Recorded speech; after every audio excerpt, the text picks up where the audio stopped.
High, তোমরা সবাই কেমন আছো? আমি তো খুব ভালো আছি। তো এই যে এটা আমাদের গ্রামের সরস্বতী পূজা।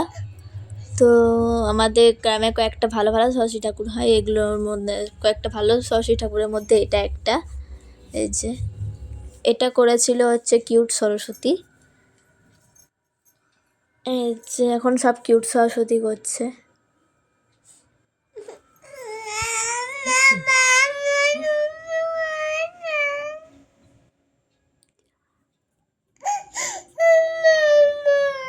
আর এটা হচ্ছে আরেকটা 2 নম্বর,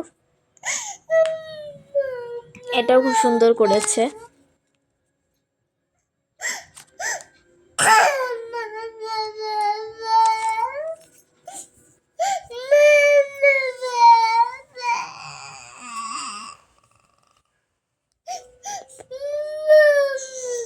এটা থিমটা গামছা দিয়ে করেছে, গামছা থিম এটা। আর এটা হচ্ছে আরেকটা আছে একটা, এটাও খুব সুন্দর হয়েছে। একটা আছে, এটাও তোমরা দেখো। এই যে এটাও খুব সুন্দর করেছে। আর এরপরে আরেকটা আছে, এটা কিউট বানাতে গেছে কিন্তু পারেনি, তাও ভালো হয়েছে। তো তোমাদের ভিডিওটা ভালো লাগলে অবশ্যই জানিও। তো আজকের মতো টাটা।